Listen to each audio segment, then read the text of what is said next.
Asal-usul Cianjur. Kisah dari Provinsi Jawa Barat, Kabupaten Cianjur, yang terkenal dengan pertanian yang sebagian besar dikenal sebagai hasil pertaniannya, yaitu beras. Dikisahkan pada zaman dahulu kala di daerah Jawa Barat hiduplah seorang lelaki petani yang sangat kaya. Seluruh sawah dan ladang di desanya menjadi miliknya. Penduduk desa hanya menjadi buruh tani, penggarap sawah dan ladang lelaki kaya itu. Petani kaya itu memiliki sifat kikir. Oleh karena itu, penduduk desa menjulukinya Pak Kikir. Kekikiran Pak Kikir tidak pandang bulu, sampai-sampai terhadap anak lelaki satu-satunya pun dia juga sangat pelit. Untunglah sifat kikir itu tidak menular pada anak lelakinya itu.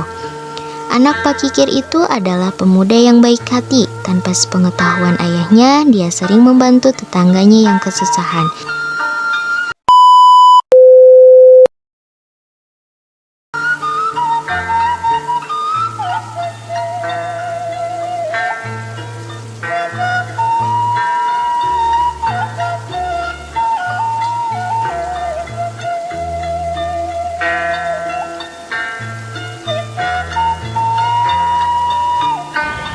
Wahai para penduduk desa, datanglah kemari. Aku akan mengadakan pesta syukuran. Jangan lewatkan kesempatan ini. Hei kawan, tinggalkan dulu pekerjaannya. Pak Kikir sedang mengadakan acara syukuran. Jangan tinggalkan kesempatan ini. Ayo, buruan kita datang. Nanti keburu habis makanannya. Ayo, sahabat-sahabat kita datang ke rumahnya.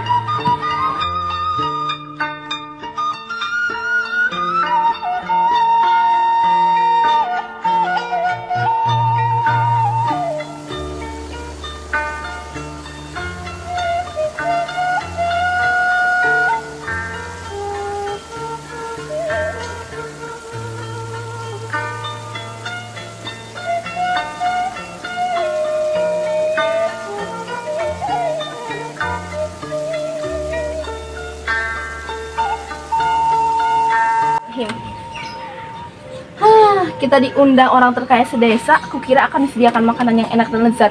Ternyata cuman makanan apa ini, nggak enak. Mana makanannya dikit banget lagi. Perkiraanku meleset.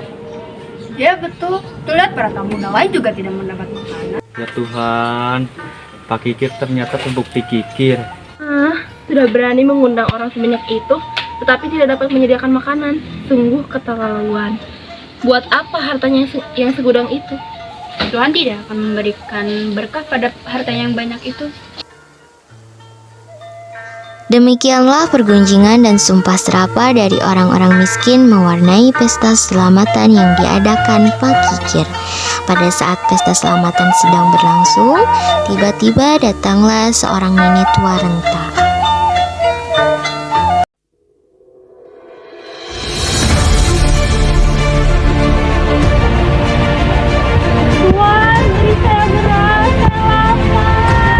Apa? Kamu mau beras? Iya, sedikit saja Tuan. Enggak. Memangnya kamu siapa? Sebanyak ini hartamu, kamu tidak mau memberi saya beras. Ya tidak mau lah. Harta sebanyak ini tidak akan diberkati oleh Tuhan.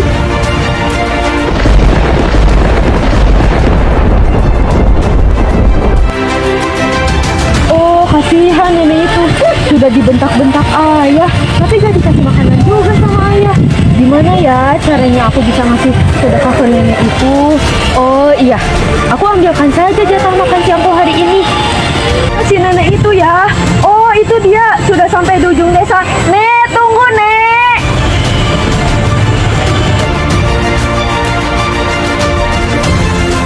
Ada apa anak muda? Saya anak Pak Kikir Nek. Saya ingin meminta maaf atas perlakuan ayah saya tadi. Sebagai obat kecewa, ambillah jatah makan siang saya nih. Terima kasih anak muda. Sungguh hatimu sangat mulia. Tidak seperti bapakmu. Sama-sama nih.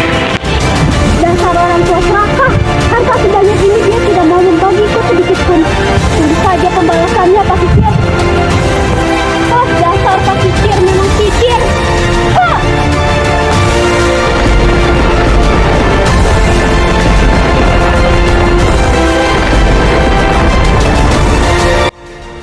Begitu ia mencabut kembali tongkatnya, terpancarlah air yang sangat deras dari lubang tancapan itu. Semakin lama lubang tancapan itu semakin besar, sehingga terjadilah banjir. Melihat kedatangan banjir itu, para warga yang masih berkumpul di rumah Pak Kikir menjadi panik dan segera berlari mencari tempat perlindungan untuk menyelamatkan diri. Wah, nah kalau baca yang ngalir kieu.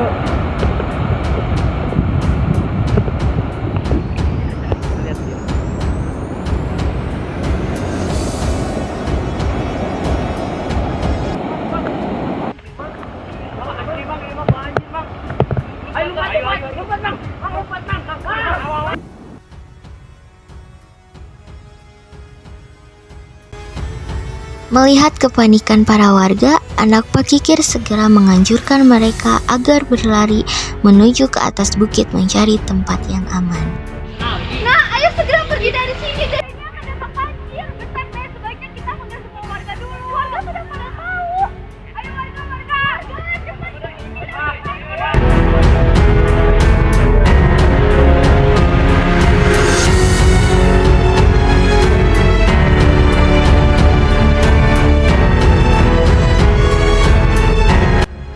Pak Kikir tidak menghiraukan seruan anaknya. Ia terus berusaha mengambil peti hartanya yang disimpan di dalam tanah.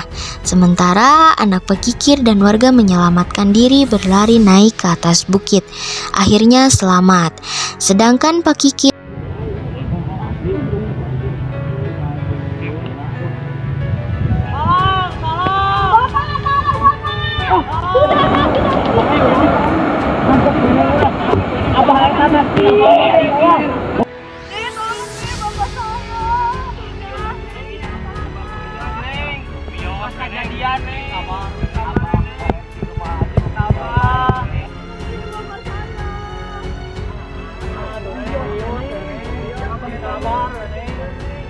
Bapak pikir itu dianggap alamnya terima nih. anak Pak Kikir itu bisa menjadi seorang pemimpin yang adil dan bijaksana. Tak lama kemudian, setelah membagi tanah secara rata, ia pun menganjurkan warganya untuk mengolah tanah tersebut. Ia mengajari mereka cara menanam padi dan mengairi sawah dengan baik. Berkat anjuran Pak Kikir, mereka hidup aman dan sejahtera.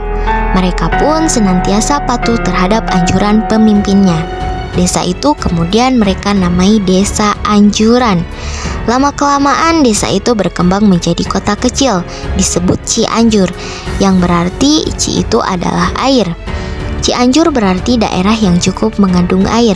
Anjuran pemimpin desa dijadikan pedoman para petani dalam mengolah sawah. Hingga kini, kota Cianjur selain dikenal sebagai kota santri, juga dikenal sebagai kota beras yang wangi dan pulen. Dari cerita di atas, kita bisa mengambil pelajaran bahwa kekikiran dan keserakahan terhadap harta benda dapat menyebabkan seseorang celaka.